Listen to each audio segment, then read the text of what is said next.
Hello, my name is Dorothea Rosen. I'm a goldsmith in Halifax, Nova Scotia, and today I'm going to talk about responsible sourcing, referring to the materials of my trade and the materials I use to put beautiful jewelry on your body.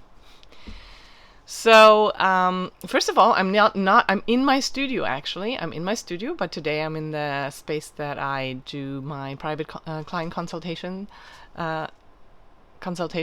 from. So if you ever book a Zoom call with me to discuss a custom project, this is where I'll be, in my little golden realm. But the rest of my studio is right over there. So responsible sourcing is a tricky topic because if you are the type of person who likes to endeavors to responsibly source the ingredients for the food you cook, for example, you may have encountered that it's very tricky to figure out. Like, is the organic salmon at Costco any better than the, not, and so forth. It gets really difficult, and it's the same in my industry. So I try to do my best with all of these things, and hang my laundry to dry, all that stuff, reduce my water usage, all of those things. But the crux of it is that you have to be vigilant. You have to continuously inquire and inquire more and stay on top of the most recent developments and, inform yourself. So one of the things that was extremely helpful for me in this regard was joining Ethical Metalsmiths. That is an organization which works on the education, connection, and action. And so education, obviously, which is what I just spoke about, and connection between jewelers and who really try to source responsibly, and customers who care. So they have like a list of jewelers. I have yet to do my I've been busy this week, so I haven't actually created my profile there, but I will. And action. So their main action point is that they look to bring Fairmined gold to the market. And I like their vision statement, which is they envision a jewelry industry where a beautiful product does not bear a human or environmental toll. So I thought that was pretty good. So I've been attending some seminars through them and through Christina Miller, who's a sustainable jewelry consultant. And I've watched a bunch of documentaries. These are not easy to watch sometimes, about the Amazon, about gold mining in Africa. I've sat on panels and spoken on panels and the film releases of some of these documentaries. And all of this education kind of goes, together. And so this past week, during the week that held the Earth Day on Thursday, I attended particularly more seminars on these topics. And one recent one was about diamonds, and I learned things that I didn't know. So to give a little bit of background, you have likely heard of blood diamonds. This is a thing that came up particularly during, after a Hollywood movie was released, and people became very aware. And as a result, this is a long story made very short, but the Kimberley process was put in place. And everybody felt much better. And I recently heard somebody say almost every diamond on the market right now has gone through the Kimberley process, which so then nobody started asking questions what that actually means. And I can't get into too much of the detail, but basically in these so the Kimberley process, one of their main things is that they watch out for organizations. They do not want to support organizations which look to overthrow a government. But there's nothing in there about human rights violations, for example. And it also pertains only to the rough diamonds, not to the cut diamonds. And it's very murky. And on one of these recent seminars, we were humbled, all the participants were humbled to hear from a woman right on the ground who works with the mining organizations, and to hear about how much smuggling and how much illegal activity there is, how many human rights violations which kind of sneak under that Kimberley process. So the takeaway is the Kimberley process is not enough when it comes to diamonds. So because you can't trust it, and there's many reasons why, but I don't want to get into that. But so then you have to look further. So what other kind of diamonds are possible to get? And there are some specific suppliers that I learned about during the seminar that I hadn't not known about. But really, all in all, the Canadian diamonds are looking pretty good. To be honest, no diamond extraction is ever going to be environmentally and socially totally clean, just like no fish farming will ever really work out. Although there is some aficionado I know has some. Anyways, not my department, so I'm not going to get into that and say the wrong thing, because we have to be so careful to not greenwash, right? But the Canadian diamonds, if the certificate is the right kind of certificate, and if I, as a goldsmith, can trust my suppliers, and I know that by looking at their certifications and their what standards they are following, and are they signed up with this, that, and the other organization which monitor and make sure everything is as is said. So it's been really both humbling and also kind of enlightening to find out where exactly to look.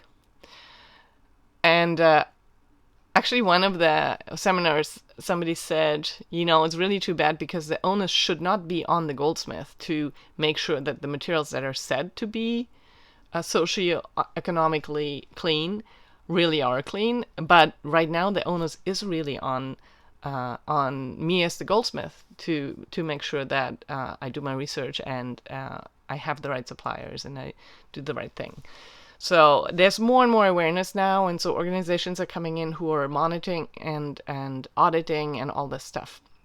So that's about diamonds. And then I wanted to talk about colored gemstones. There are suppliers that are my supplier. I'm pretty happy with. But there are also other suppliers that I've learned about recently that are like when I was in the trade mission with Germany recently, you may have gotten wind of that I was in this trade mission with the Minister for Culture. And we had so far only virtual meetings, but I met with some sustainable goldsmith in Germany and also suppliers. And there's this wonderful supplier of ethically sourced colored gemstones, although only particular kinds of gemstones, that work directly on the ground with the miners, with their family. There are 11 people who are benefiting from those gems. So, and everything is hunky-dory. So it's really great to be able to have that direct connection. So I continue to work with that.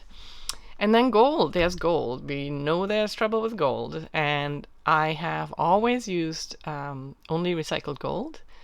And then, there is an argument all the time. Is it better to use recycled gold, or is it better to use Fairmined, certified fair trade gold? And, some people will argue that the recycled gold contains some of the conflict gold, and other people will argue that Fairmined, fair trade is being transported a really long way, whereas my recycled gold I can get from Toronto.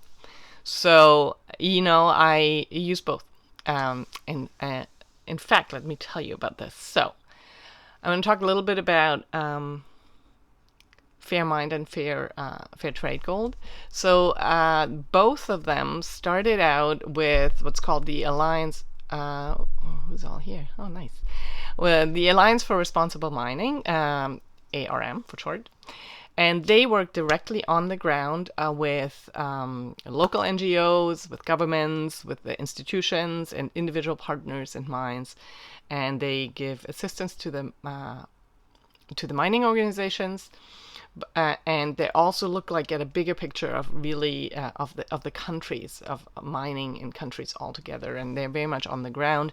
And then the two kind of split off, and you'll know about fair trade, of course, from fair. Nobody even thinks about it anymore to buy fair trade coffee, fair trade chocolate. I happen to drink fair trade tea, which came a little later. There's fair trade bananas. There's all kinds of things that are certified with fair trade. And fair trade has a third party auditing system called FlowCert, and it's very stringent.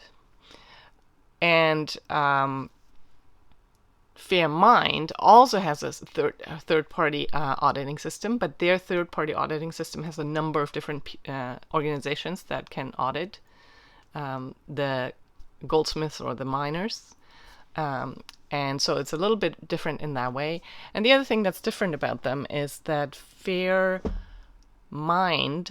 certification pays twice the premium to the mining organizations than fair trade does. And I suppose the other thing one should look at is that fair trade works with a whole bunch of different products, like I was just saying, whereas Fairmined really only deals with mining. So they are very concentrated on that topic, and they put all their effort into that and into the education and the channels and the all of those things. So over the last few months, I've been thinking about this a lot, and been comparing the two organizations. I've been listening to a lot of webinars. I've been doing a lot of digging.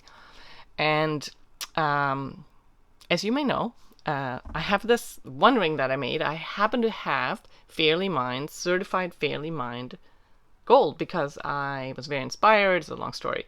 I did another live about this. But this earring, I guess I'll put that little thingy on, is made from Fairmined, from gold that's certified to be Fairly Mined. It's a 1-footer, you know my rings. And all the rest of my 1-footers, gold 1-footers right now, are all recycled, 100% recycled gold. So this is a slightly feel better ring. And I have more of that gold for custom orders. Fairmined, I can't use that word unless I actually submit myself to that auditing process and sign a whole lot of contracts. And so this is the first bit of my news, is that I'm going to sign the whole lot of contracts and become Fairmined, a part of the Fairmined family, because I really like what they're doing. Ooh, I'm getting goosebumps. But I also like fair trade.